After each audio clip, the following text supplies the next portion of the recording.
হারিস বিন mirror রাদিয়াল্লাহু তাআলা আনহু বনুল মুস্তালিকের যুদ্ধে জেতার পরে হারিস বিন মিরারকে বিশ্বনবী দায়িত্ব দিলেন যে হারিস বিন মিরার তুমি এই এলাকার নেতা, কি করতে হবে আমাদের? বিশ্বনবী বললেন নামাজ পড়বা, রমাদানের রোজা রাখবা, যাকাত আদায় করবা।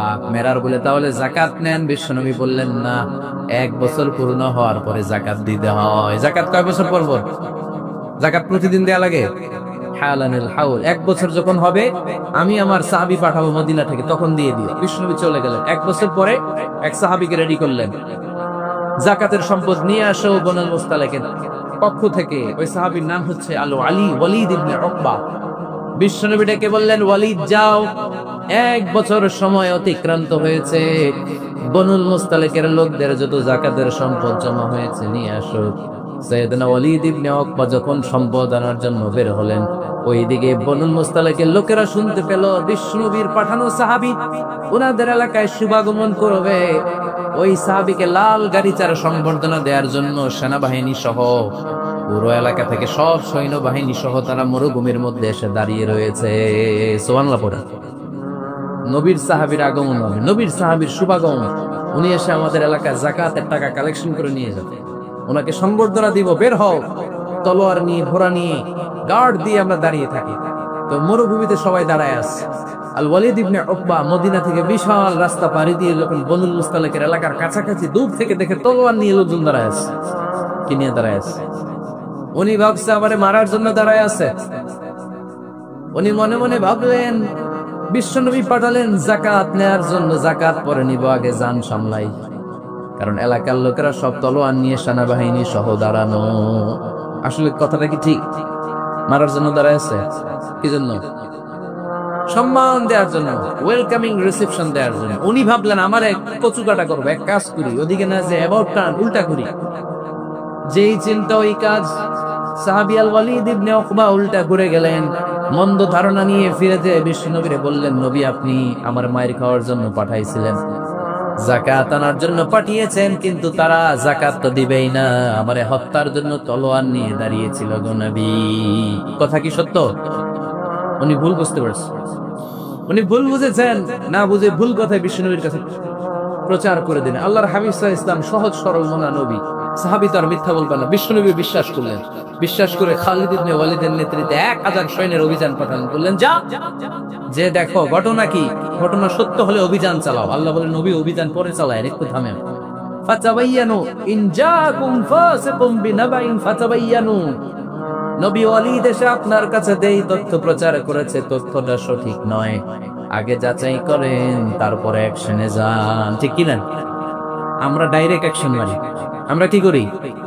Action, action, direct action. সত্য না মিথ্যা ধার ধারেন। আল্লাহ বললেন নবী অভিযান চালাবেন না। ওয়ালিদ যেই কথা আপনারে বলেছে এই কথাটা সত্য নয়। আন তুসিবু কওমান বিজাহালাতিন ফাতুসবিহু আলা মা ফাআলতুম নাদিবিন। আপনি যদি ওই মুসলমানদের এলাকায় না জেনে অভিযান পাঠান, এই অভিযানে যদি কেউ মারা যায়, প্রত্যেকটা মৃত্যুর দায়ভার কিন্তু আপনার কাঁধেই বর্তাবে গো নবী। ঠিক কি না? এই যে আপনি চেক না করে, জাস্টিফাই না করে, নিশ্চিত না হয়ে ওয়ালিদের কথায় বিশ্বাস করেই বনুল মুস্তালিককে অ্যাটাক করার জন্য 1000 সৈন্যবাহিনী পাঠালেন। ওরা যদি আক্রমণ করত, কেউ যদি মারা যেত, এই দায়ভার কার? আমার নবীর। ঠিক কিনা? নবীকে শিখানোর মাধ্যমে আল্লাহ তাআলা গোটা উম্মাহকে শিখাই দিলেন, ইন জাআকুম ফাসিকুম বিনাবাইন ফাতাবায়ানু। কেউ যদি খবর নিয়ে আসে, শুনেই বিশ্বাস করো না, আগে যাচাই করো, আগে চেক করো, তারপরে বিশ্বাস করবা। ঠিক কিনা? তাহলে এখন থেকে একটা কিছু শুনলে বিশ্বাস করবেন? একজন এসে বললো, ভাইজান আপনার মেয়েরা দেখলাম আরেক ছেলের সাথে বাজারে ঘোরাফেরা করে, ওই রমনার বটমূলে দেখলাম আপনার মেয়ে আরেক ছেলেরে নিয়ে ফষ্টি নষ্টি করে। লোকের কথা বিশ্বাস করে বাসায় যে মেয়ের চুলের মধ্যে ধরে মাইর, আইজো মার কাইলো মাইর। এরকম হতে পারে না? হয়তো ওই লোক আপনার মেয়ের মতো দেখতে আরেক মেয়েকে দেখছেন। এরকম হয় কিনা সমাজে? একজন এসে বললো, ভাই আপনি এখানে ভাবিরে দেখলাম ওই জায়গায় আরেক লোকের সাথে ঘোরাফেরা করতেছে, খবর রাখেন না? আপনি বেগে মেগে, ঘটনা কি? আমার খেয়ে আমার পরে আরেকজনের সাথে, যে এই বাড়িতে যে মাই, কোনো কথা নেই। দেখবেন যে ছোট্ট মারামারি থেকে এই ঘটনা অনেক সময় বিচ্ছেদ বা ডিভোর্স পর্যন্ত গড়ায়। ঠিক কিনা? ওই যে শোনা কথায় কান দিচ্ছেন, ফাতাবায়ানু, আপনি চেক করেন নাই, হয়তো আপনার স্ত্রীর মতো দেখতে, বা আপনার স্ত্রী যে জামা পরে, যে পোশাক পরে, এরকম পোশাক পরে আরেক নারীকে দেখছে, আপনার বউ না এটা। আপনার মেয়ের ব্যাপারে যে তথ্য দিয়েছে এটা সঠিক নয়, সে আপনার মেয়ের মতো আরেকটা মেয়েকে দেখেছে, এসে আপনার কাছে বলে দিছে, আপনি বিশ্বাস করছেন। ভেজাল আছে না নাই? এই ভেজাল গুলোকে থামানোর জন্য কোরআনে এই বিধানগুলো নাজিল করেছে কে? তাহলে ফরিদপুরের ভাইরা 3 নাম্বার গাইডলাইন, সমাজটাকে সুন্দর রাখার। তথ্য একটা শুনলেই বিশ্বাস করবেন না। সিলে কান নিয়ে গেছে, শুনলেই সিলের পিছনে তো নাকি কি করবেন? আগে কানে হাত দিয়ে একটু দেখবো কান দুইটা আছে না নাই, তারপরে চিলের পিছনে দৌড়া। তাহলে এখন থেকে আমরা তথ্য একটা শুনলে বিশ্বাস করব। তাহলে কি করবেন? বলতে হবে কি করবেন? যাচাই বাছাই, জাস্টিফিকেশন অফ দ্য নিউজ। কোন নিউজ জাস্টিফিকেশন ছাড়া আমরা প্রচার করব, বিশ্বাস করব, শেয়ার করব না। 4 নাম্বার আল্লাহ বললেন, ইয়া আইয়ুহাল্লাযীনা আমানু লা ইয়াসখারু কওমুম মিন কওম। ওহে আমার ঈমানদার বান্দারা, শোনো শোনো, খবরদার কখনো কোনো মুমিন বান্দারে ঠাট্টা করো না, অবজ্ঞা করো না, ঠাট্টা করো না। তার মনে কষ্ট হয় এমন কোন কথা তারে বলো না। Never scoff of anybody. কাউকে নিয়ে ঠাট্টা করবেন না। তার দেহ নিয়ে, তার আকৃতি নিয়ে, তার বংশ নিয়ে। এক লোকের বাবা ছিল চোর, কিন্তু তার ছেলে অনেক ভালো। আপনি কি তারা বলতে পারবেন তুই চোরের ঘরের চোর? বলতে পারবেন? চুরি করছে বাবা, ওর কি দোষ? কথা বলেন। এগুলো কবিরা গুনাহ। আওয়াজ করে বলেন তুই কি গুনাহ? কবিরা। কারো আকৃতি নিয়ে, আমার ফরিদপুরের কলেজের টুকরা যুবক ভাইরা, কারো আকৃতি নিয়ে কখনো অবজ্ঞা করবে না, তুচ্ছ জ্ঞান করবে না। এটা কবিরা গুনাহ, এটা আল্লাহ খুব অপছন্দ করেন। এর কারণ আকৃতিটা আমাদের হাতে নাই। আমাদের কারো নাক লম্বা, কারো খাটো, আমরা কেউ কালো, কেউ সাদা, আমরা কেউ স্মার্ট, কেউ অন্যরকম। তো এই যে আমাদের এক এক ধরনের আকৃতি, এটা কি আমি বানাইছি? আপনি বানাইছেন? দিছে কে? এই জন্য কারো দেহের গঠন নিয়ে যদি আপনি অবজ্ঞা করেন, এটা পক্ষান্তরে আপনি স্রষ্টাকে নিয়ে অবজ্ঞা করেন। কারো দেহের আকৃতি নিয়ে যদি আপনি তুচ্ছ করেন, তাকে তুচ্ছ করেন, আমার রবকে আপনি তুচ্ছ করেছেন। চিল্লায় বলেন ঠিক কিনা?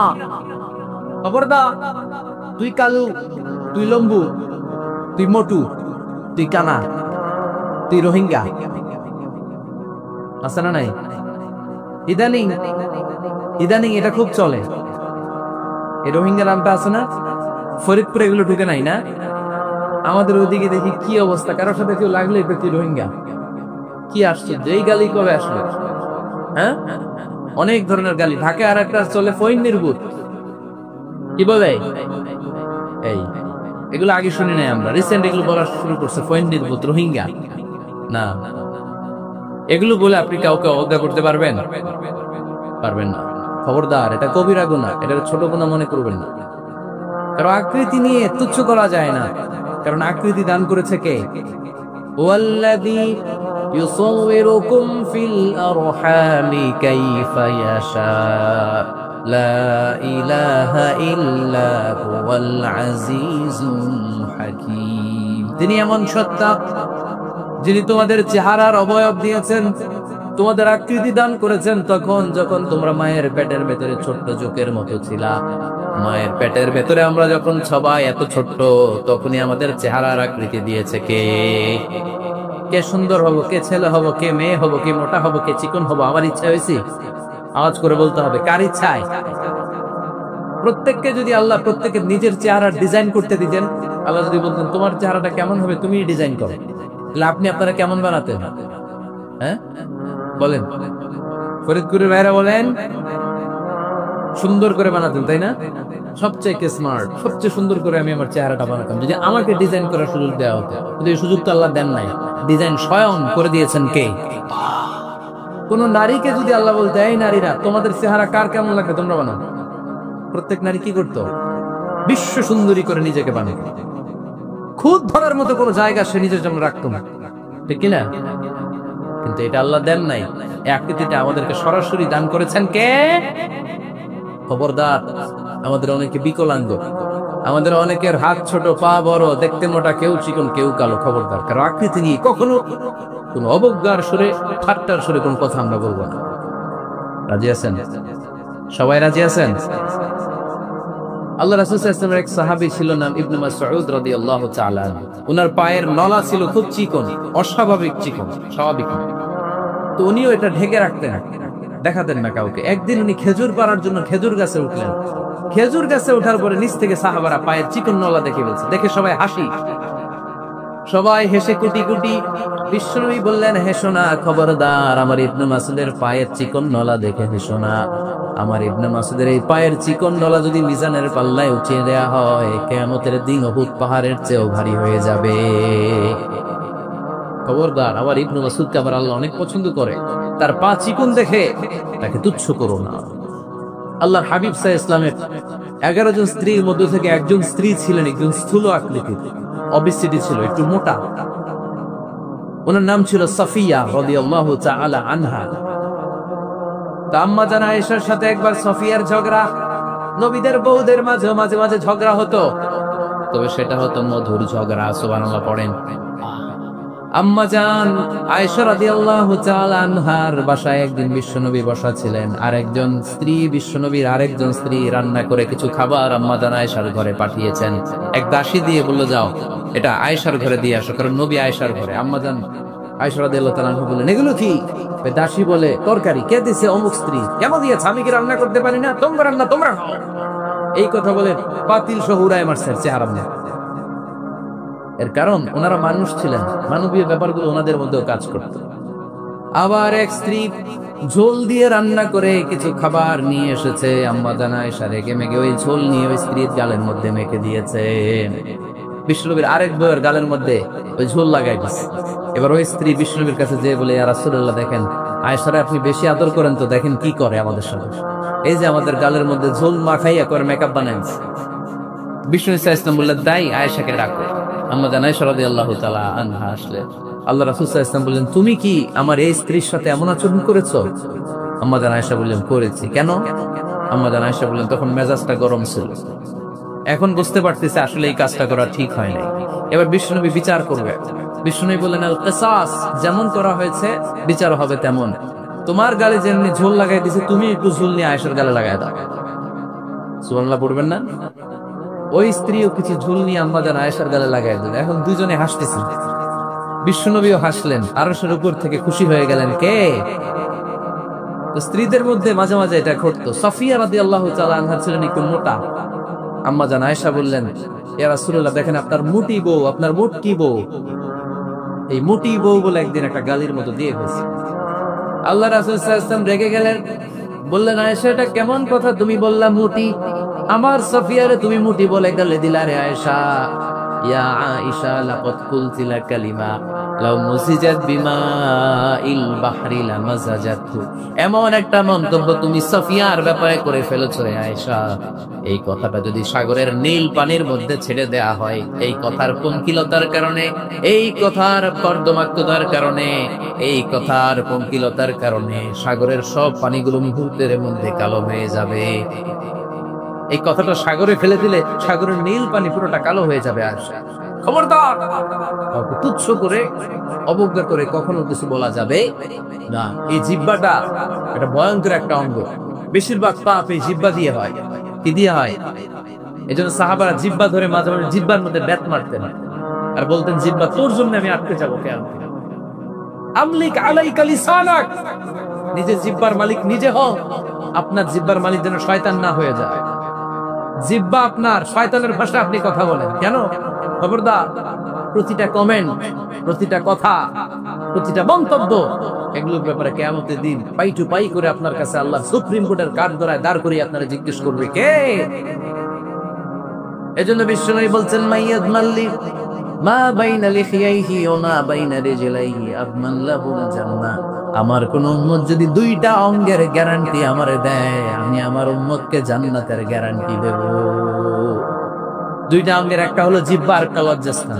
দুই চোয়ালের মাঝে যা থাকে লিজ্জা, জিহ্বা, আর দুই পায়ের মাঝখানে যা থাকে লজ্জাস্থান। এই দুইটা অঙ্গের গ্যারান্টি যদি বিশ্বনবীকে আপনি দেন, যে নবী জিহ্বা আর লজ্জাস্থান এই দুইটা অঙ্গের কোনো পাপ আমি করবো না, নবী বলে, আমি দুনিয়ায় তোমার জান্নাতের গ্যারান্টি দেব। এই জন্য জিহ্বাটারে সামলার। জামুন এসে বললেন, খবর আসরা নাই, খবর আছে, মা ইয়ালফিযু মিন কাওলিন ইল্লা লাদাইহি রাকীবুন আতীদ, যা মুখ দিয়ে বের হয় লিখে রাখার জন্য দুইজন ফেরেশতা রেডি করে রেখেছে। কে? চিল্লায় বলেন। যতদিন আমরা বেঁচে থাকবো ততদিন থাকবে আমাদের কাপড়, আমরা মরে যাবো এই ফেরেশতারা উড়াল দিবে, ঠিক কিনা? দুই কান্দে জি ছিল যে তোমার দুইজনা পাহারা, তোমারে একলা থইয়া পালাইছে তাহারা, তোমার আর পুকুরি নয় দরজা বন্ধ এবার হলো রে হলো, মুখে আল্লাহ রসুল সবে বলো, ও মুখে আল্লাহ রসুল সবে বলো, দুয়ারে আইসাছে পালকি নাই হরি গাও তোলো রে তোলো, মুখে আল্লাহ রসুল সবে বলো, ঠিক না? এজন্য সাবধান, আমলিক আলাইকা লিসানাক, নিজের জিহ্বার মালিক নিজে হন। মন যা চায় তখন ইচ্ছা মতো মন মতো কোনো মন্তব্য ছুটতে পারে না। বিশ্বাসী বলে যদি নিজেকে দাবি করেন, নিজের জিহ্বার মালিক নিজে থাকার দরকার আছে না নেই? তাহলে 4 নম্বরে আল্লাহ বললেন লা ইয়াসখার কওমুন মিন কওম, কেউ কাউরে ঠাট্টা করবে না, অবজ্ঞার সুরে কোনদিন কাউরে কোনো কথা বলবো না। রাজি আছেন? সবাই রাজি? কষ্ট হচ্ছে? হ্যাঁ, আরো কিছু সময় চলবে? চলবে? তাকবীর পড়েন তো, লিল্লাহে তাকবীর।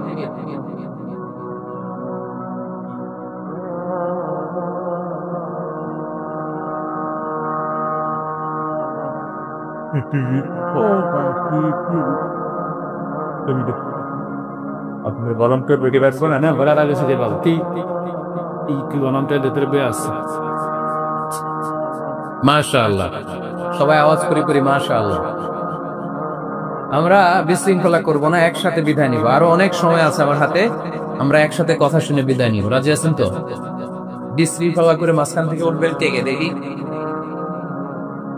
উঠবেন না? আজকে অনেক সুশৃঙ্খল দোয়া আছে, মোনাজাত আছে, আমরা একসাথে একটু দোয়া করে এরপরে বিদায় নিব। এই 1 বছর পর পরে প্রোগ্রাম হয়, আবার বেঁচে থাকলে কবে আসি না আসি, ঠিক কিনা? দোয়ায় অংশগ্রহণ করে যাবেন তো সবাই? মাশাআল্লাহ, আজকের প্রোগ্রাম অনেক সুশৃঙ্খল। আমি যখন নামি তখনই ভালো লাগতেছিল আমার, কারণ ধাক্কা ধাক্কি করে এমন ভাবে হেলিকপ্টারের উপর মানে ছাপটে পড়ে লোকজন, এটা অনেক সমস্যা। আমরা বেরোতে পারি না, প্রোগ্রামে আসতে পারি না, দেরি হয়ে যায়, সব কিছু ডিসঅর্ডার হয়ে যায়। আজকে এত সুশৃঙ্খল ব্যবস্থাপনা আমার খুব ভালো লেগেছে। ফরিদপুরের মানুষ খুবই সুশৃঙ্খল। আল্লাহ তুমি ভাইদেরকে আরো ভালো ভালো কাজ আঞ্জাম দেওয়ার তৌফিক দান করেন। আওয়াজ করে পড়বো আমিন।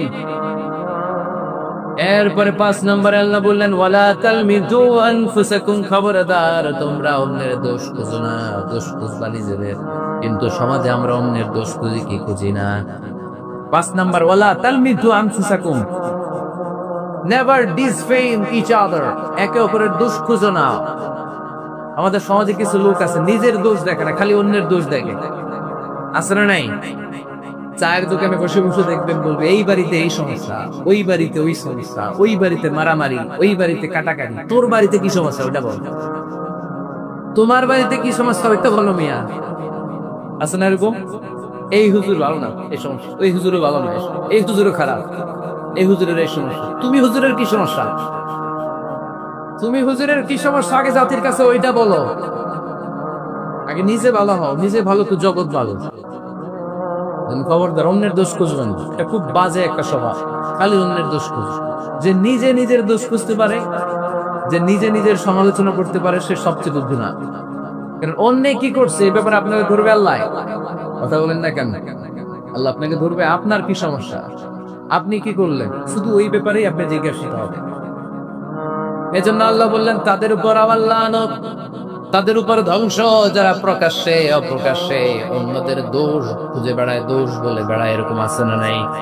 আল্লাহ লানত দিয়ে বললেন ওয়াইলুল লিকুল্লি হুমাযাতিন লুমাযা, গোপনেও দোষ খুঁজে প্রকাশ্যেও দোষ বলে তাদের উপর আল্লাহ লানত।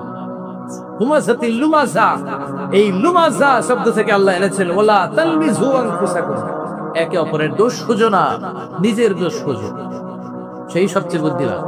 তাহলে আমরা আত্মসমালোচনা করব। কি করব? খেয়াল রাখবেন, সবচেয়ে খারাপ হচ্ছে সমালোচনা। সবচেয়ে খারাপ কি? তারপর কিছুটা ভালো যেটা, সেটা হচ্ছে আলোচনা। সেটা কি? আলোচনা। সবচেয়ে ভালো হচ্ছে আত্মসমালোচনা। সবচেয়ে ভালো কি? তাহলে তিনটা বললাম। এক হচ্ছে সমালোচনা, আমরা করব না, আমরা করব আলোচনা, আর সবচেয়ে বেশি করব আত্মসমালোচনা, সেলফ ক্রিটিসিজম। রাতে ঘুমানোর আগে একটু ভাববেন কি কি ভুল করলাম, কাকে কাকে কষ্ট দিলাম, কি কি অন্যায় আজকে আমার দ্বারা হলো, কালকের দিনটা যেন আমার আজকের দিনের চেয়ে ভালো হয়। নিজের সাথে নিজের এরকম বোঝাপড়ার দরকার আছে না নাই? আমরা যেন আত্মসমালোচনা করি ফরিদপুরের ভাইয়েরা, অন্যের দোষ যেন না খুঁজি। Small people talk about people. যারা নিচু মনের মানুষ, এরা শুধু মানুষের দোষ খুঁজে বেড়ায়, মানুষ নিয়ে কথা কয়, এই মানুষ, এই মানুষের সমস্যা, এই সমস্যা।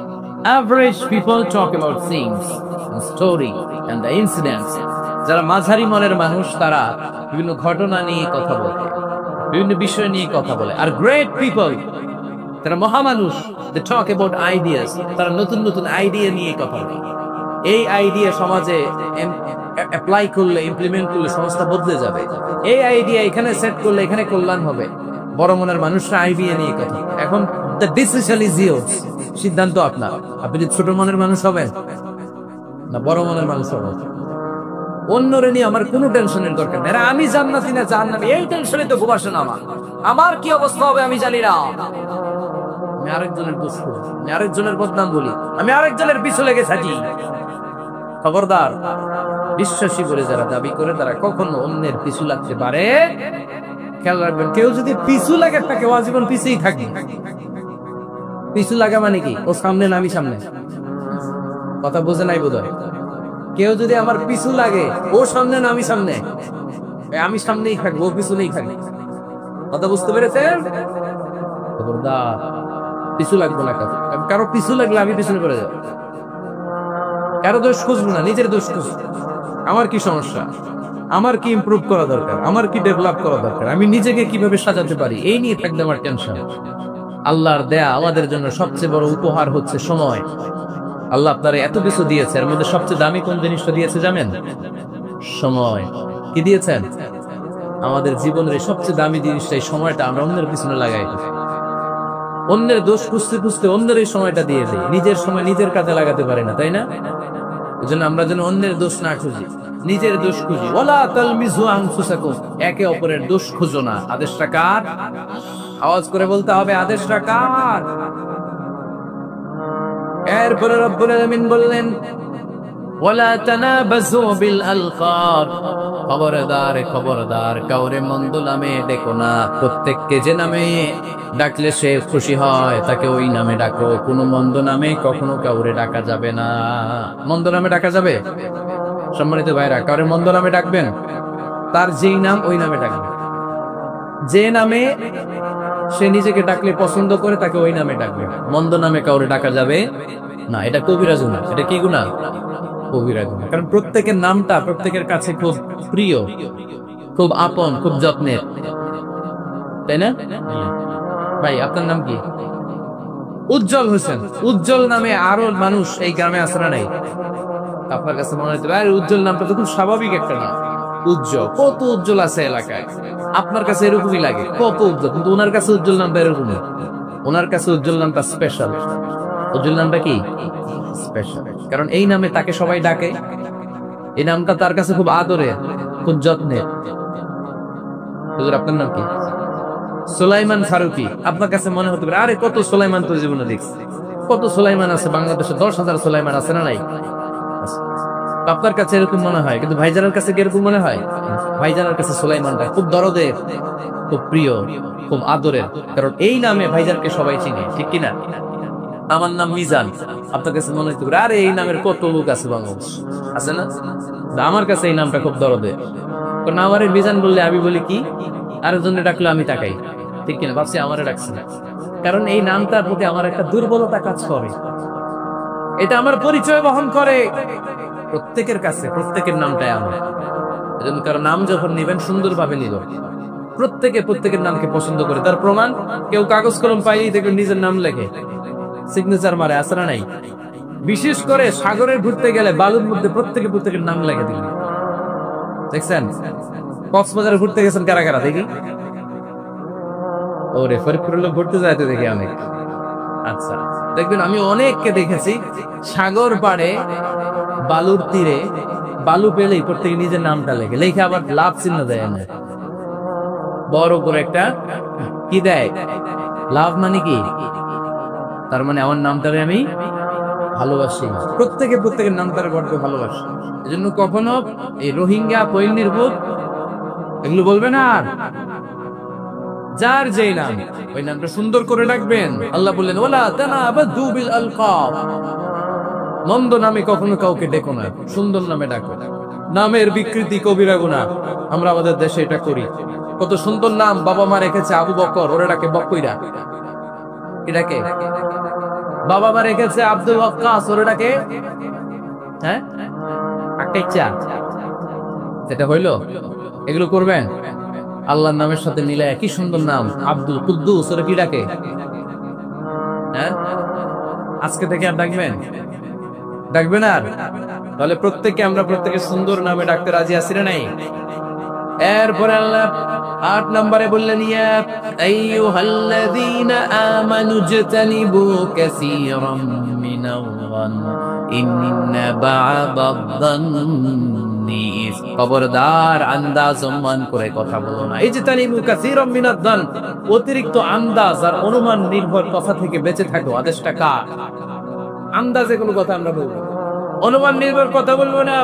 কারণ ইন্না বা'দাদ-যান্নি, বেশিরভাগ আন্দাজ অনুমান নির্ভর কথাগুলো মিথ্যা হয়, ফলে পাপ হয়, ঠিক কি না? আপনি জীবনে যত আন্দাজ করে কথা বলেছেন তার বেশিরভাগই মিথ্যা, বেশিরভাগই ভুল। তাহলে আন্দাজ অনুমান নির্ভর কথা কোন মুমিন বলতে পারে? খবরদার আন্দাজ অনুমান নির্ভর কোন কথা আমরা বলবো না। আল্লাহর হাবিব সাল্লাল্লাহু আলাইহি ওয়াসাল্লাম বলেছেন ইয়াকুম ওয়াদ-যান ফাইন্নাল-যান্না আকযাবুল হাদিস, তোমরা ধারণা করা থেকে, অনুমান নির্ভর আন্দাজ নির্ভর কথা থেকে বেঁচে থাকো, কেননা আন্দাজ নির্ভর কথাগুলো হচ্ছে মহাপাপ। আন্দাজে কথা বলা যাবে? এখানে কি হয়েছে? হয়েছে, ঠিক আছে, ব্যাস ব্যাস ব্যাস, কথা শুনতে চাই না, বসো। আন্দাজ অনুমান নির্ভর কথা বলা যাবে না, কারণ আন্দাজ আর অনুমান কখনো সত্যের বিকল্প হতে পারে। ইয়াত্তাবিউনা ইল্লা-যান, ইয়াত্তাবিউনা ইল্লা-যান ওয়া ইন্নাজ-যান্না লা ইউগনি মিনাল হাক্কি শাইআ। কিছু লোক আছে আন্দাজ নির্ভর কথা বলে, আর আন্দাজ কখনো সত্যের বিকল্প হতে পারে। আজ থেকে আন্দাজে কথা আমরা বাদ দিয়ে দিব। রাজি? একমত না দ্বিমত? আওয়াজ করে বলেন, একমত না দ্বিমত? খবরদার আন্দাজ করবেন না। যদি আন্দাজ করেন ভালো আন্দাজ করবেন। আন্দাজ করলে কি আন্দাজ করবেন? ভালো আন্দাজ, come back positive, not go back negative. কোন নেগেটিভ আন্দাজ আমরা করতে চাই না। ভাবলে পজিটিভ ভাবনা, অনুমান করলে পজিটিভ। কিছু লোক আছে খালি নেগেটিভ, আছে না নাই? ফরিদপুরে আলহামদুলিল্লাহ এগুলা নাই, এগুলো সব পজিটিভ মাইন্ডেড। আল্লাহ তুমি আমাদেরকে পজিটিভ মাইন্ডেড হওয়ার তৌফিক দান করো, আমরা পড়ি আমিন। এই দেশে যে কি পরিমাণে আন্দাজে কথা চলে, চলে না? আপনি দেখলেন আপনার এক বন্ধু রিকশায় করে এক মেয়েকে নিয়ে ঘুরে বেড়াচ্ছে, এটা দেখে এসে বলা শুরু করলেন আমি তো দেখছি আমার বন্ধু প্রেম ভালোবাসা শুরু করছে, এক মেয়ের নিয়ে প্রেমে পড়ে গেছে, আমার বন্ধু তো প্রেমে হাবুডুবু খায়। কেমনে বুঝলি? কারণ আমি নিজ চোখে দেখেছি। মেয়ে নিয়ে রিকশায় ঘুরতেছে, বান্ধবীর নিয়ে, প্রেমিকারা নিয়ে রিকশায় ঘুরে। এমনও হতে পারে আপনার বন্ধুর পাশে রিকশায় যে মেয়েটা বসা ছিল সেটা তার আপন বোন, হতে পারে না? তার পাশে যে মেয়েটা বসা ছিল এটা তার আপন ভাগ্নি, হতে পারে তার আপন খালা, হতে পারে না? ওর কিছু হয় নাই, আপনার গুনার পাল্লাকে আপনি ভারী করেছেন, ঠিক কিনা? কারণ ঠোঁট কালো দেখলে আমরা আন্দাজ দিলে লোকটা মনে হয় সিগারেট খায়, আছে না নাই? সিগারেট না খেয়েও ঠোঁট কালো হতে পারে কি পারে না? বিয়ের পরে যদি কেউ হুন্ডা কিনে,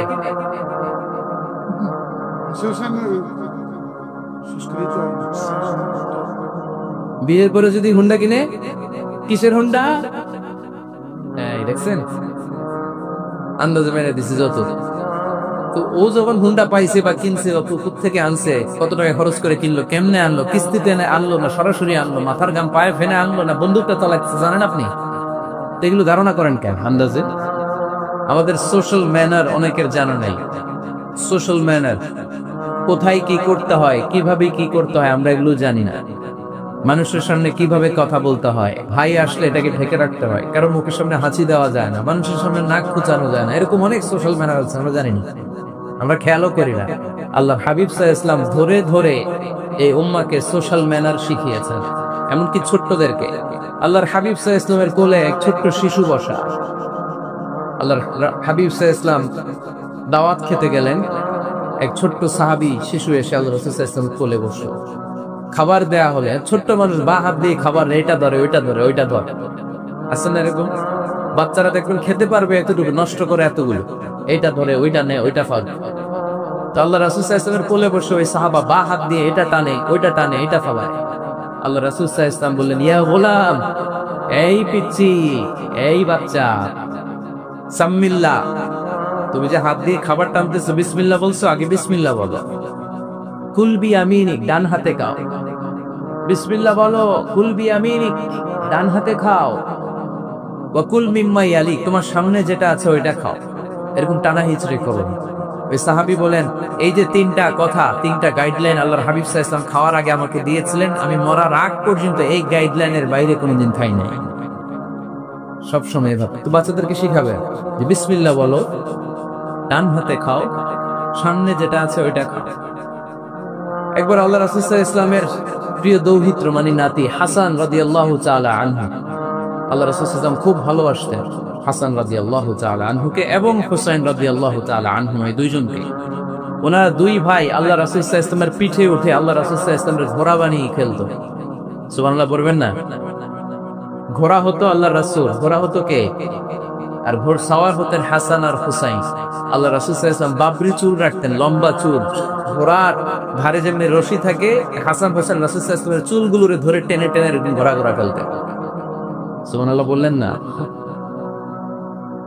তো হাসান রাদিয়াল্লাহু তাআলা আনহু একবার যাকাতের খেজুরের স্তূপ ছিল, উনি যে ছোট্ট মানুষ, খাবার দেখলে তো ছোট্ট বাচ্চারা খেতে আরম্ভ করে, এটা কি নিজের খাবার, হালাল না হারাম এগুলো তো খেয়াল করে না। হাসান রাদিয়াল্লাহু তাআলা আনহু যাকাতের খেজুর নিয়ে খেতে আরম্ভ করলেন। আল্লাহ রাসূল সাল্লাল্লাহু আলাইহি ওয়াসাল্লাম এসে ওনার গলায় চেপে ধরলেন, চেপে জোর করে মুখ থেকে টেনে খেজুর বের করলেন আর বললেন, আন ইন্না লা নাকুলু সাদাকা, হাসান তুমি জানো না আমরা হাশিমি খানদানের লোক, আমরা আলে মুহাম্মদ, আমার বংশের কেউ কোনোদিন তার গলা দিয়ে যাকাতের কোন সম্পদ ঢুকাতে পারবে না। খবরদার হাসান, খবরদার নাতি, ফেলে দাও। হাদিসে এসেছে মানে আমরা যেটা ওয়াক ওয়াক বলি, গলার ভিতরে গেলে ওয়াক ওয়াক বলে থুতু ফেলি, রাসূল সাল্লাল্লাহু আলাইহি ওয়াসাল্লাম কিখ কিখ বলে গলায় চেপে মুখ থেকে টেনে সেই খেজুরটা বের করেছেন। বলেছেন, হাসান আমরা যাকাতের সাদাকার খেজুর খাই না, খবরদার হাসান কখনো যাকাতের খেজুর খাবে না। সুবহানাল্লাহ। তো এইভাবে আল্লাহ রাসূল সাল্লাল্লাহু আলাইহি ওয়াসাল্লাম আমাদেরকে শিখিয়েছেন, অন্যায় দেখলে, ভুল দেখলে এটা বলতে হবে, কারণ সাকিতু আনিল হাক্কি শাইতানুন আখরাস, অন্যায় দেখে যে চুপ থাকে ওটা মুমিন নয়, ওটা বোবা শয়তান। চিল্লায় বলেন ঠিক কি না? অন্যায় দেখলে রুখে দাও, গর্জে উঠুন। আপনার আপন বোনের বয়সের একটা মেয়েকে কিছু বকাতি ছেলেরা টিস করতেছে, আপনি দেখে চলে যান কেন? দাঁড়ান, আপনি জিজ্ঞেস করুন কি হয়েছে, মেয়েটাকে তোমরা ডিস্টার্ব করো কেন? আপনি দাঁড়ালে আরো কয়েকজন এসে দাঁড়াবে, ঠিক কি না? কিন্তু একজনকে তো দাঁড়াইতে হবে, দাঁড়ানোর দরকার আছে না নাই? মনে রাখবেন, আধারে ভয় পেও না, আলো আছে আড়ালে, অন্ধকার পালিয়ে যাবে তুমি উঠে দাঁড়ালে। দাঁড়াতে হবে আপনাকে। অন্যায় রুখে দেন, অসঙ্গতি রুখে দেন, প্রতিবাদ করেন। সামাজিক যত ধরনের অন্যায় আছে, যৌতুক, সুদ, ঘুষ, দুর্নীতি, রুখে দেন। আমরা এগুলোর বিরুদ্ধে। আমরা দুর্নীতির পক্ষে না বিপক্ষে? সুদের পক্ষে না বিপক্ষে? যৌতুকের পক্ষে না বিপক্ষে? এগুলোর বিরুদ্ধে সামাজিক আন্দোলন গড়ে তুলুন, কথা বলেন। Raise your voice, raise your voice heart, কণ্ঠকে উঁচু করুন, প্রতিবাদ করুন, রুখে দাঁড়ান। আপনি দাঁড়ালে সোজা থাকবে বাংলাদেশ, আপনি বসে গেলে পথ হারাবে বাংলাদেশ।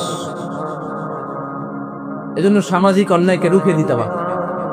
আল্লাহর হাবিব সাল্লাল্লাহু আলাইহি ওয়াসাল্লাম যত জায়গায় সামাজিক অসঙ্গতি দেখেছেন, ধরে ধরে ঠিক করেছেন। কারো ভুল নাম দেখলে তিনি চেঞ্জ করে দিতেন।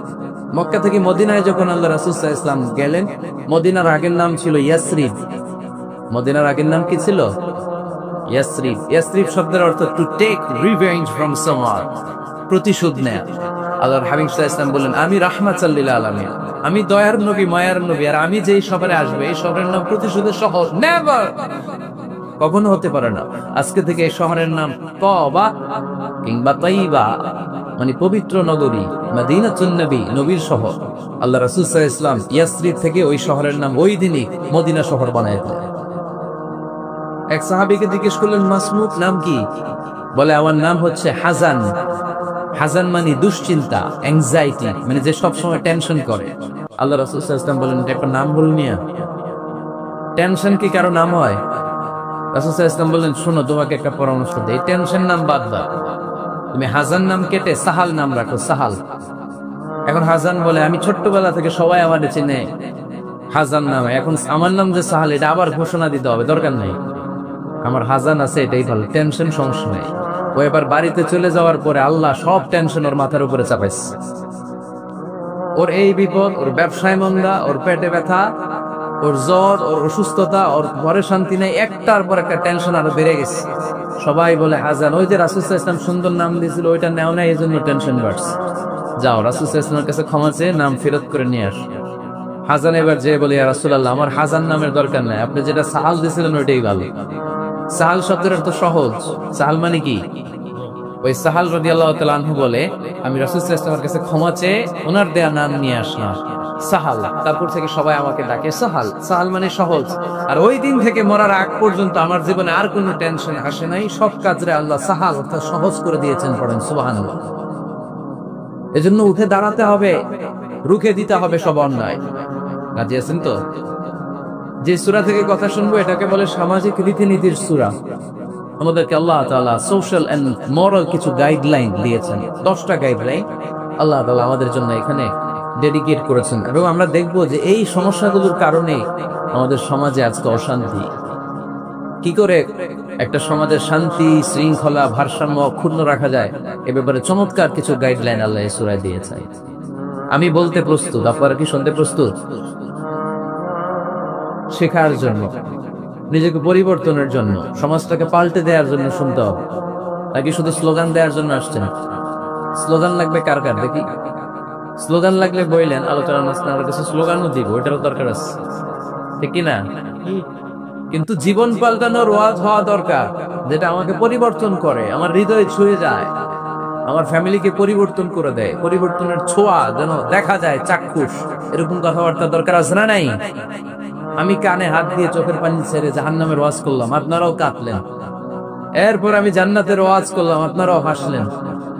মাটির নিচের ওয়াজ, আকাশের উপরের ওয়াজ, সমাজ পরিবর্তন হবে না, তাই না? তো সমাজ পরিবর্তনের জন্য সমাজের সমস্যাগুলো ধরে ধরে কথা বলা দরকার। শুনবেন আপনারা? সূরাটার নাম সূরাতু আল হুজুরাত। সূরাটার নাম কি? আল হুজুরাত। সবাই বলেন আল হুজুরাত। আল হুজুরাত শব্দটা হুজরা শব্দের বহুবচন, মানে কামরা। কামরা, ঘর। আল্লাহ রাসূল সাল্লাল্লাহু আলাইহি ওয়াসাল্লামের 9 জন স্ত্রী এট এ টাইমে বেঁচে ছিল। মোট স্ত্রী 11 জন, দাসী 2 জন, সব মিলে 13 জন। আর এট এ টাইমে বেঁচে ছিল 9 জন। আল্লাহর হাবিব সাল্লাল্লাহু আলাইহি ওয়াসাল্লামের আলাদা কোনো ঘর ছিল না। 9 বিবিরে 9টা ঘর করে দিয়েছিলেন। এগুলোই বলে হুজরা। সুবহানাল্লাহ বলেন। আমাদের এই যে এখানে মসজিদের নাম শুনলাম, এই মসজিদের ইমাম সাহেবের জন্য হুজরাখানা আছে না? কথা বলেন না কেন? আছে, মানে কামরা।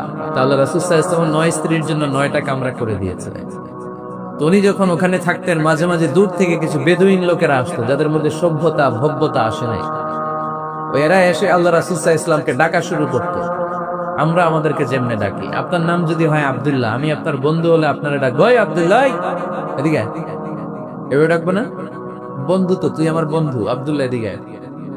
আব্দুর রহিম আমার বন্ধু, আমি ডাকবো এই আব্দুর রহমান। এই কিন্তু আল্লাহ রাসূল সাল্লাল্লাহু আলাইহি ওয়াসাল্লামের নাম হচ্ছে মুহাম্মদ, ওনারা কি ডাকা যাবে এই মুহাম্মদ? এই ডাকা যাবে? উনি কি আমাদের মতো মানুষ? উনি মানুষ, তবে অসাধারণ মানুষ, ঠিক কিনা? তো কিছু বেদুইন এসে দুপুরবেলা রাসূল সাল্লাল্লাহু আলাইহি ওয়াসাল্লাম বিশ্রাম নিচ্ছিলেন। তারা এসে বলতে আরম্ভ করলো, ইয়া মুহাম্মদ, ইয়া মুহাম্মদ, এই মুহাম্মদ, এই বের হও। আল্লাহ বরদাস্ত করলেন না। আল্লাহ বললেন, খবরদার, নিজেরা নিজেদেরকে যেমনে ডাকো, নবীর ওইভাবে ডেকো না, তোমাদের সব আমল বরবাদ হয়ে যাবে। অপেক্ষা করো, অপেক্ষা করো, অ্যাপয়েন্টমেন্ট নাও, পারমিশন নাও, সালাম দাও। কার কথা? চিল্লায় বলতে হবে কার? রব্বুল আলামিন বলেন, ইয়া আইয়ুহাল্লাযীনা আমানু লা তাদখুলু বুয়ুতান গায়রা বুয়ুতিকুম হাত্তা তাস্তানিসু ওয়া তুসাল্লিমু আলা আহলিহা যালিকুম খায়রুল লাকুম লাআল্লাকুম তাযাক্কারুন। পড়েন আল্লাহু আকবার। আল্লাহ বললেন, ও বিশ্বাসীরা শোনো শোনো, তোমাদের ঘর ছাড়া অন্য কারো ঘরে যদি যাও, অপরিচিত কারো বাসায় যদি যাও, যাওয়ার আগে অনুমতি নাও আর সালাম দাও। দেখেন সমাজ পরিবর্তনের ওয়াজ। অনুমতি নিতে হবে, সালাম দিতে হবে, পারমিশন নিয়ে যাবেন, অ্যাপয়েন্টমেন্ট নিয়ে যাবেন। অনেকে এমপির বাসায় যেয়ে ভিড় করে, এমপি রে পায় না, রাগ দেখা, আরে আসছি এমপি হয়েছে তো কি হয়েছে, পাওয়া যায় না সময় মতো। এমপিরও কাজ আসরা নাই, উনি তো আপনাদের জন্যই কাজ করেন, যে মিটিং গুলো করে আপনাদের জন্য, এই নির্বাচনী এলাকার জন্য করে, এগুলো বুঝতো। অনেক ব্যস্ত মানুষ। হুজুরের বাসায় যে এই হুজুর নামে না এখনো, এতক্ষণ ধরে বসে আছি, 2 কাপ চা দিয়ে বসায় রাখছে আমাদের, এরকম অভিযোগ আসরা নাই। কিন্তু হুজুরও মানুষ, হুজুরের ঘুমানো লাগে, হুজুরের গোসল করা লাগে, হুজুরের বিশ্রাম লাগে, হুজুরের ফ্যামিলি আছে, হুজুরও অসুস্থ হয়, হুজুর রোবট না, ঠিক কিনা? এগুলো একটু বোঝার চেষ্টা করবেন, একটু আমলে নিবেন। এজন্য সুন্নাহ হচ্ছে কারো সাথে দেখা করার আগে অনুমতি নিয়ে যাও। মোবাইল থাকলে ভাই বিকেলে একটু আসতে চাই, উনি যদি বলে হ্যাঁ আসেন যাবে, তাহলে 1 নাম্বার সুন্নাহ অ্যাপয়েন্টমেন্ট নাও। 2 নাম্বার সুন্নাহ যে সালাম দেওয়া, অনুমতি চাওয়া। কারো ঘরে হুট করে দরজায় ধাক্কা মেরে ঢুকা যাবে, আগে কি দিবেন? আওয়াজ করে বলেন, আগে কি দিবেন? সালাম। তারপর আপনার নাম বলবেন। কি বলবেন? আল্লাহর হাবিব সাল্লাল্লাহু আলাইহি ওয়াসাল্লাম ঘরে বসা এক সাহাবী এসে দরজার মধ্যে কাড়া নেন। আল্লাহর হাবিব সাল্লাল্লাহু আলাইহি ওয়াসাল্লাম বললেন, মান দা, কে দরজায় কাড়া নাড়ে? সাহাবী বললেন, আনা, আমি। বিশ্বনবী বললেন, মান আনতা, তুমি কে? সাহাবী কয়, আনা আনা। আরে নবী আমি। রাসূল সাল্লাল্লাহু আলাইহি ওয়াসাল্লাম, কিসের আনা আনা, নাম বলো মিয়া। আনা কান্নাহু কারিহাহা। রাসূল সাল্লাল্লাহু আলাইহি ওয়াসাল্লাম ওর কথাটা রিপিট করলেন। রাসূল সাল্লাল্লাহু আলাইহি ওয়াসাল্লাম জিজ্ঞেস করলেন, কে? বলে আমি। আরে তুমি কে? সাহাবী বলে, হুজুর আমি। আল্লাহ রাসূল বলে, আমি। এটা কোনো নাম হইলো? নাম বলো। আল্লাহ রাসূল সাল্লাল্লাহু আলাইহি ওয়াসাল্লাম রেগে গিয়ে 2 বার বললেন, আমি। তা আমি বললেন না, আবার নামটা বলবেন। আমি কোনো নাম হইলো? তো সাহাবী বললেন আমি। রাসূল সাল্লাল্লাহু আলাইহি ওয়াসাল্লাম বললেন, না, আমি তোমার নাম না, তোমার নাম বলবে। তাহলে কারোর সাথে দেখা করতে গেলে প্রথম কাজ হচ্ছে অ্যাপয়েন্টমেন্ট নেওয়া, 2 নাম্বার অনুমতি চাওয়া, দরজায় নক করে সালাম দেওয়া, আর নাম বলা। রাজি আছেন? অনুমতি ছাড়া কারো ঘরে ঢুকবেন? কে ঢুকবেন? আর তুলে তো দেখি। অনেকে তুলে ফেলছে হাত ভুলে, না আর তো ভুল করে হাত তুলেছেন, সমস্যা নাই, কিন্তু কারো ঘরে অনুমতি ছাড়া, পারমিশন ছাড়া কখন প্রবেশ করা যাবে না, এটা কি আপনাদের মনে থাকবে? এক সাহাবী বললেন, ইয়া রাসূলুল্লাহ, ইয়া হাবিবাল্লাহ, আমার ঘরে কেউ নাই, শুধু আমি থাকি আর আমার আম্মা থাকে। আস্তাদিনু আলা উম্মি, আমার মায়ের ঘরে যেতেও কি আমার অনুমতি লাগবে নাকি? আল্লাহর হাবিব বললেন, আতুহিব্বুন তারাহা উরিয়ানা, তুমি কি চাও নাকি তোমার মাকে তুমি উলঙ্গ দেখবে? সাহাবী বললেন, না, কোশ্চিন কালো আমার মারে আমি উলঙ্গ দেখতে চাই না। আল্লাহর হাবিব সাল্লাল্লাহু আলাইহি ওয়াসাল্লাম বললেন, ইদান ইস্তাদিন আলাইহা, তাহলে তোমার মার ঘরে ঢোকার আগেও অনুমতি নিয়ে ঢুকবা। মায়ের ঘরে ঢোকার আগে অনুমতি নিয়ে ঢুকবা। সাহাবী বলে, আনা খাদিমুহা, রাসূল সাল্লাল্লাহু আলাইহি ওয়াসাল্লাম, আমি ছাড়া ওনার কেউ নাই, আমি তো ওনার খেদমত করি, আমার মার ঘরে ঢোকার আগে অনুমতি নেওয়া লাগবে? সাহাবী বললেন, আল্লাহ রাসূল সাল্লাল্লাহু আলাইহি ওয়াসাল্লাম বললেন, হ্যাঁ, তোমার মায়ের ঘরে ঢোকার আগে অনুমতি নেওয়া লাগবে। তাহলে মার ঘরে ঢোকার আগে যদি অনুমতি লাগে, বোনের ঘরে ঢোকার আগে তোর অনুমতির দরকার নেই? হ্যাঁ, ভাইয়ের ঘরে, ভাবির ঘরে ঢুকবেন? হ্যাঁ, অনুমতি নিয়ে ঢুকবেন না? খবরদার, কারো ঘরে ঢোকার আগে অনুমতি নিয়ে ঢুকবো। হুট করে আমরা অনেক সময় ঢুকে পড়ি, সে হয়তো বিশ্রাম নিচ্ছে, অল্প কাপড় পরে শোয়া, বা বিছানায় এমন ভাবে পড়ে আছে, ওই অবস্থায় সে কারোর সাথে দেখা করতে চাচ্ছে না, ওই অবস্থায় হুট করে ঢুকা যাবে? নক করেন, সালাম দেন, নাম বলেন, পারমিশন চান, এই হবে। আপনার সামনে আসার উপযোগী করে নেবে নিজেকে, ঠিক কিনা? দিস ইজ ইসলাম। আওয়াজ করে বলেন, দিস ইজ ইসলাম। এটাই ইসলাম। শুধু জিকির করা ইসলাম না, জিকির করাও ইসলামের একটা অংশ। শুধু লম্বা দাড়ি রাখাই ইসলাম না, শুধু নামাজ পড়তে পড়তে কপালে দাগ ফেলানো ইসলাম না, কারো ঘরে ঢোকার আগে অনুমতি নিয়ে যাওয়ার নাম ইসলাম। কথা বুঝতে পেরেছেন? তাহলে কারো ঘরে ঢোকার আগে আগে পারমিশন নিব, সালাম দিব, হুট করে আজ থেকে কারো ঘরে ঢুকবো না, ইনশাল্লাহ পড়বেন না? রব্বুল আলামিন এই সূরাটা শুরু করলেন ঈমানদারদেরকে ডেকে। এই সূরার মধ্যে রব্বুল আলামিন 5 বার ঈমানদারদেরকে ডাক দিয়েছেন, আর একবার গোটা বিশ্বের সব মানুষদেরকে ডাক দিয়েছেন। পড়েন সুবহানাল্লাহ। আল্লাহ বললেন, ইয়া আইয়ুহাল্লাযীনা আমানু লা তুকদ্দিমু বাইনা ইয়াদাইল্লাহি ওয়া রাসূলিহি ওয়াত্তাকুল্লাহ ইন্নাল্লাহা সামিউন আলীম। আল্লাহ বললেন, ও বিশ্বাসীরা শোনো, প্রথম গাইডলাইন, এই সমাজে যদি শান্তি চাও, সমাজটারে যদি সুন্দর বানাতে চাও, আল্লাহ আল্লাহ রাসূলের বিধানের উপরে কোনো কথা বলো না। আল্লাহ আল্লাহ রাসূল যেই বিধান দিয়েছেন ওই বিধানটাই ফাইনাল। আল্লাহ আল্লাহ রাসূল যা বলছে ওইটা ফাইনাল না, আমার যা মন চায় ওইটা ফাইনাল? কারটা ফাইনাল?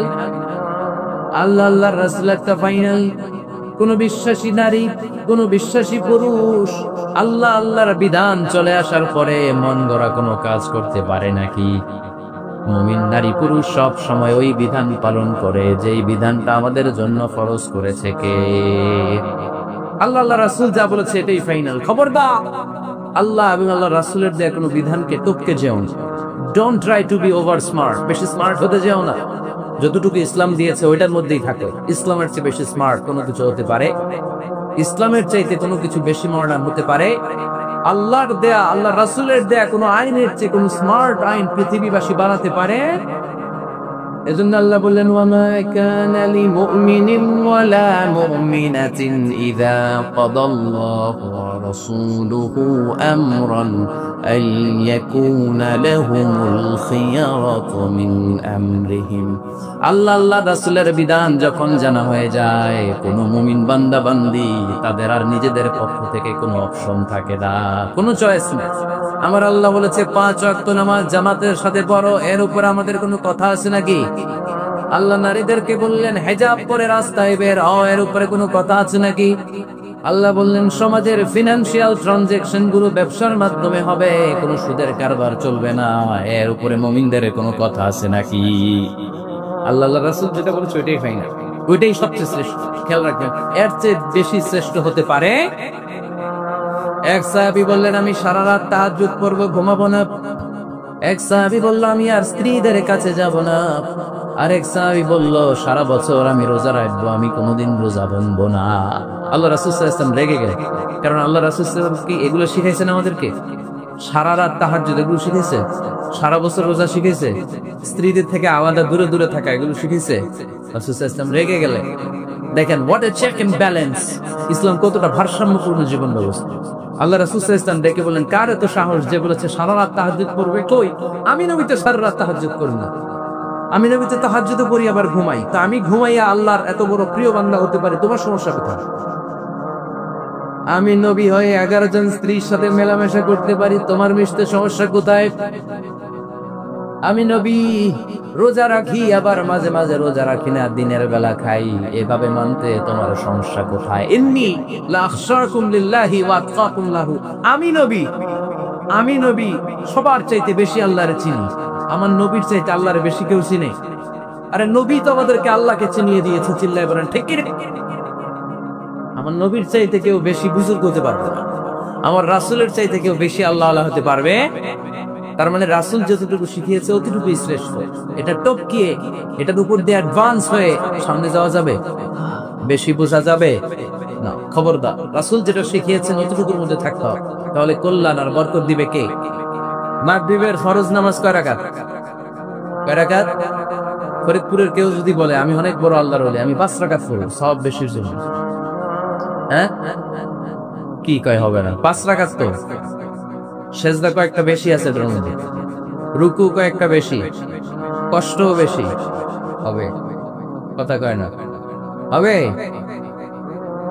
রমাদানের 30 দিন রোজা রাখা ফরজ। আপনি যদি বলেন না রমজানে না রেখে এটা আমি শাবান, জুলকাদ, জুলহাজ 3 মাস করা 90 দিন রেখে দিবে, বেশি রাখবো আমি, হবে হবে, কারণ বেশি বুঝছে। কারণ কি?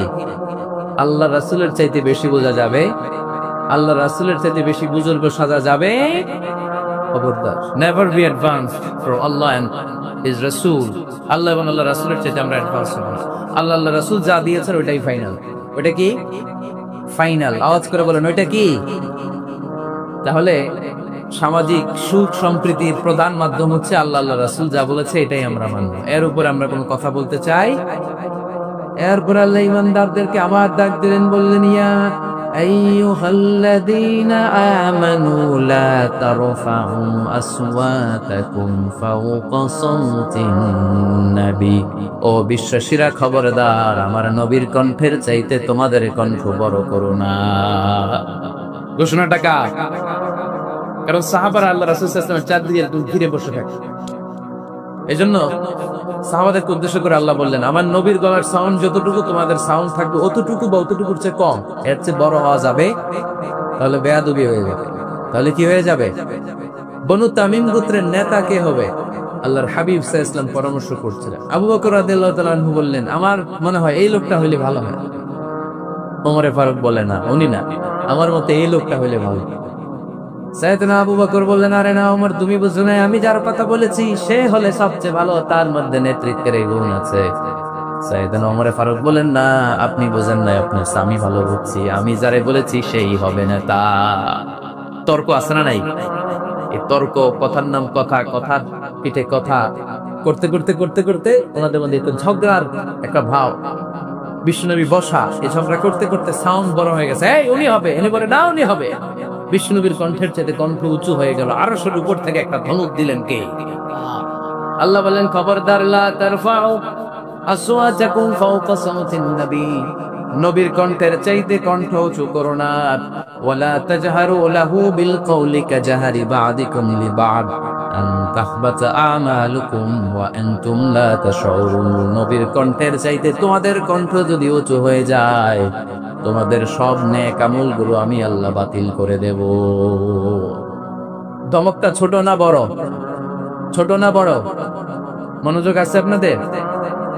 যদি নবীর কণ্ঠের চাইতে তোমাদের কণ্ঠ বড় হয়, জীবনে যত ইবাদত করছো সব বাতিল, নামাজগুলো বাতিল, কাজে আসবে না।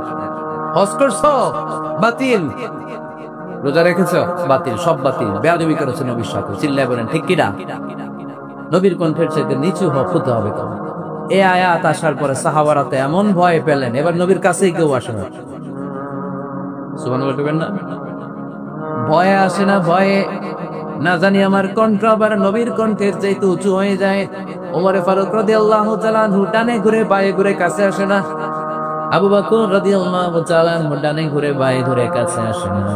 আল্লাহর হাবিব ওমর ফারুককে ডাক দিলেন, এই ওমর সামনে আসো, এদিকে আসো। ওমর ফারুক আসলেন, কিন্তু ওমর ফারুক এত আস্তে আস্তে কথা বলেন, বিশ্বনবী ওমর ফারুকের কথা কানে শোনে না।